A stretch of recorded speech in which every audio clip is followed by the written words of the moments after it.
Hello friends, welcome to Reef's World. Paneer Dosa എങ്ങനെയാണ് തയ്യാറാക്കുന്നതെന്ന് നോക്കാം. ഇതിനു വേണ്ടി ആദ്യം ഒരു പാൻ അടുപ്പത്ത് വെച്ചതിന് ശേഷം എണ്ണ ഒഴിച്ച് ചൂടാക്കി എടുക്കുക.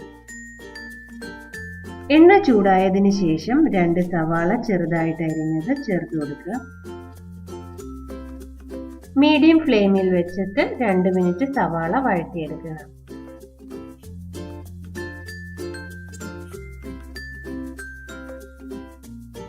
ഇനി ഇതിലോട്ട് 3 പച്ചമുളക് ചെറുതായിട്ട് അരിഞ്ഞതും 1 ടീസ്പൂൺ ഇഞ്ചി ചതച്ചതും കൂടെ ചേർത്ത് കൊടുക്കുക. 1 മിനിറ്റ് ഒന്ന് വഴറ്റിയെടുക്കണം.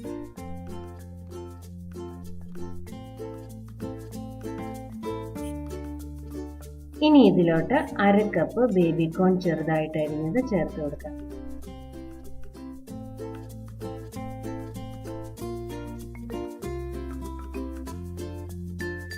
1 കപ്പ് ക്യാബേജ് ചെറുതായിട്ട് അരിഞ്ഞത് ചേർത്ത് കൊടുക്കാം. ബേബി കോണും ക്യാബേജും തന്നെ ഉപയോഗിക്കണമെന്നില്ല. ഇതിന്റെ കൂട്ടത്തിലോ അല്ലെങ്കിൽ ഇതിന് പകരമായി ക്യാരറ്റ്, ക്യാപ്സിക്കം, ബീൻസ് എന്നിവയൊക്കെ ഉപയോഗിക്കാം.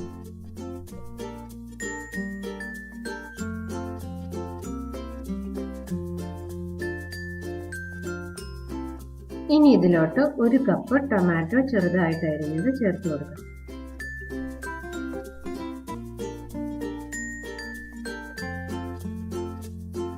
ഇനി ഇതിലോട്ട് ഉപ്പ് ചേർത്ത് കൊടുക്കാം. സോസുകൾ ചേർക്കുന്നത് കൊണ്ട് അതിനനുസരിച്ച് ഉപ്പ് ചേർത്ത് കൊടുത്താൽ മതി.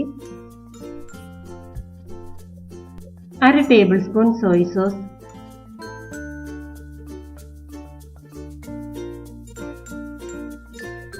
1 table spoon tomato ketchup, 1 table spoon red chilli സോസും കൂടി ചേർത്ത് നന്നായി മിക്സ് ചെയ്ത് എടുക്കണം.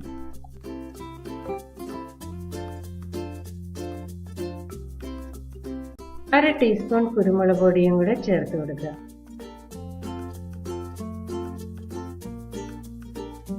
ഇനി ഒരു പൊട്ടറ്റോ മാഷർ ഉപയോഗിച്ച് പതുക്കെ അമർത്തി ഒന്ന് മാഷ് ചെയ്തെടുക്കണം.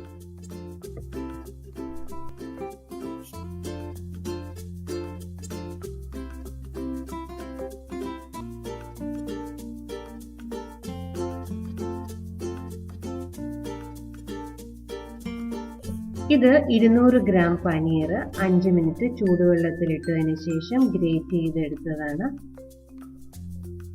പനീർ മസാലയുമായിട്ട് നന്നായി യോജിപ്പിച്ചെടുത്തതിന് ശേഷം 1-2 മിനിറ്റും കൂടെ കുക്ക് ചെയ്തെടുക്കുക.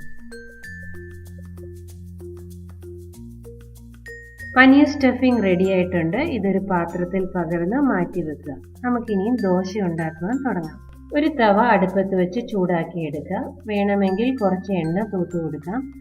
തവ ചൂടായതിനു ശേഷം ഒരു തവി ദോശമാവ് ഒഴിച്ച് കനം കുറച്ച് ദോശ പരത്തിയെടുക്കുക.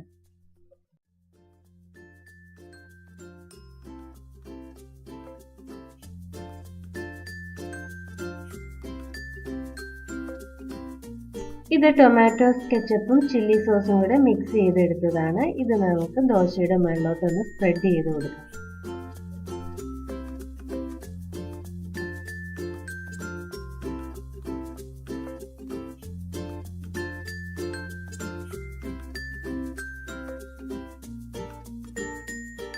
അതിനുശേഷം പനീറിന്റെ സ്റ്റഫിംഗ് വെച്ച് ഒന്ന് പരത്തിയെടുക്കുക.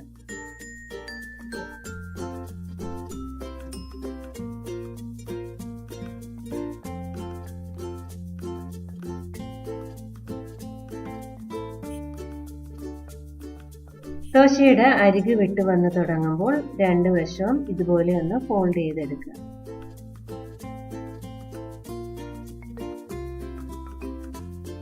പനീർ ദോശ റെഡി ആയിട്ടുണ്ട്. നമുക്കിതൊരു പാത്രത്തിലോട്ട് മാറ്റാം. ഈ ദോശ പനീറിന്റെ സ്റ്റഫിംഗ് മാത്രം ഉപയോഗിച്ച് കെച്ചപ്പും ചില്ലി സോസും ഉപയോഗിക്കാതെ നമുക്ക് ഉണ്ടാക്കിയെടുക്കാം.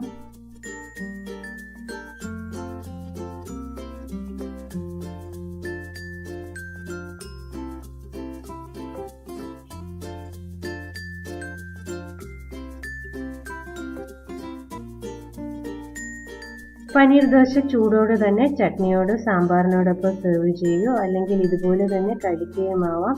ഇതെല്ലാവരും ട്രൈ ചെയ്ത് നോക്കുമെന്ന് പ്രതീക്ഷിക്കുന്നു. കൂടുതൽ വീഡിയോകൾക്ക് വേണ്ടി റീപ്സ് വേൾഡ് സബ്സ്ക്രൈബ് ചെയ്യൂ. Thank you.